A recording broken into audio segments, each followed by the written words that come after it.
Good morning, guys. This is Dr. Deepthi Variku from Dolphin Institute, and today we'll be talking about the spirometry. Spirometry is a quick, simple, and easy breathing test to evaluate your lungs. It measures how fast and how much you can blow out of your lungs. Spirometry can be used to identify if you have a lung disease, determine the condition of the lung disease, and check if the medication you are taking are helping. Always ask your doctor to have spirometry done if you are recovering from any treatment of lung disease or any lung concern. You should be concerned if you have frequent coughing, shortness of breath while activities like cycling, etc., or you are over 40 years old and you smoke or used to smoke. Spirometry is a completely painless, non-invasive and quick test done at doctor's clinic. You may be asked not to use inhalers and medications before the test. Do not smoke at least 6 hours before the test. Avoid large meals before the test. Wear loose clothing so that the breathing and the breath taking is not interfered due to your clothes. Let your doctor know if you had a recent heart attack, eye or chest infection, abdominal surgery, collapsed lung, or tuberculosis. Your doctor may wait before you recover of these conditions. A spirometry is done using an instrument called spirometer. You need to follow proper instructions given by the doctor exactly. Remove dentures if you are wearing any. You will be asked to sit comfortably with feet flat on the floor. Raise your head and chin for easy breathing. Place a clip on your nose. Place mouthpiece between your teeth and seal your lips around. Take normal breaths first, then take the biggest breath and blow as fast as you can. You need to keep blowing until the lungs feel completely empty. Try to give maximum effort during the test is performed. If you feel any dizziness, you should stop and then start the test again. If you are an adult, you need to blow for 6 seconds, and if you are a child, for 3 seconds. Test is performed 3 times for proper accuracy of the results.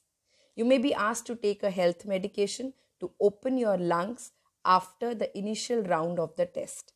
The test is then repeated to see how much you responded to the medications given. It generates numbers of charts to show you and your doctor the volume and flow of the air coming in and out of the lungs and when you breathe in and out. Test can make you feel tired, dizzy, lightheaded sometimes after the test is performed. You can also start coughing at times and can have chest pain or tightness in the pain. Let your doctor know about the discomfort. Now let us see what are the records we measure through this spirometry. So we get few lung volumes and capacities through this spirometry. The first one is the total tidal volume. It is the amount of air inhaled or exhaled without the effort. Next is the inspiratory reserve volume, the amount of air inhaled with maximum effort after normal inhalation. Next is the expiratory reserve volume. It is the amount of air exhaled with maximum effort after normal exhalation. Next is the residual volume. It is the amount of air remaining in the lungs after maximum expiration. They are further used to calculate further lung capacities. First being the inspiratory capacity. Inspiratory capacity, the IC, is the maximum amount of air inhaled after quiet exhalation. Next is the forced functional residual capacity, FRC. The functional residual capacity is the amount of air remaining in the lungs after quiet exhalation.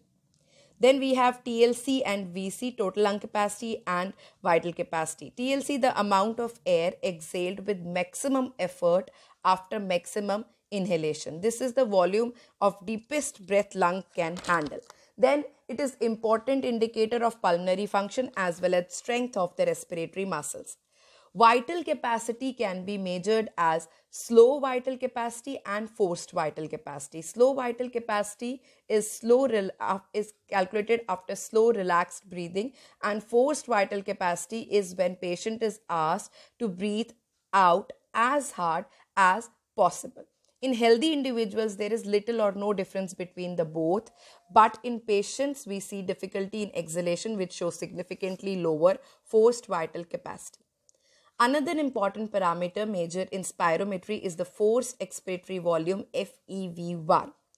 It is the amount of air exhaled during the first second of forced expiration after full inhalation. FEV1 is used to calculate the percentage of air that is exhaled during the first second. FEV1 and FEV ratio inversely reflects the resistance to respiratory airflow. In healthy people, it is about 70 to 85%, and a smaller number means increased lung resistance. Spirometry is used to find the difference between the restrictive and obstructive lung diseases. The restrictive lung diseases could be inspiratory and expiratory.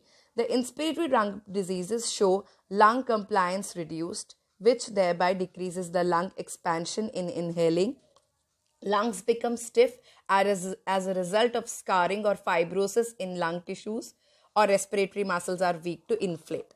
In expiratory type, exhalation of volume is decreased.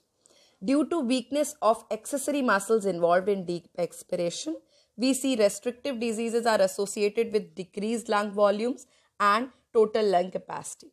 Now, obstructive lung diseases like asthma and COPD show normal or increased total lung capacity.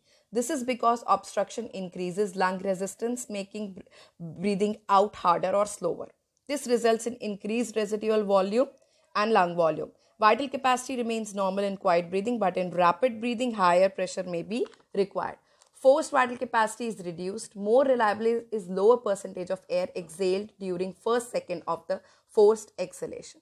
So let us see now how we can remember the difference between these two types of lung diseases, that is the restrictive lung diseases and the obstructive lung disease, where we calculate the TLC, the vital capacity, FEV1 and FEVC ratio. So lung diseases could be obstructive first. Here there is difference to difficulty in exhalation, shortness of breath, decrease in airflow, and there will be decrease in FEV1 and FEVC ratio. Conditions like COPD and asthma show obstructive lung diseases. Then restrictive lung diseases, there is difficulty to expand your lungs, there is difficulty to take air inside the lungs, and there is harder to get it out, get it in. Then there is decreased in total lung capacity. We can remember the mnemonics: OBU in obstructive lung diseases and REI in restrictive lung diseases. The O understood it properly. If there are any doubts, you can ask. I'll be there to clarify your doubts. Thank you. Thank you so much.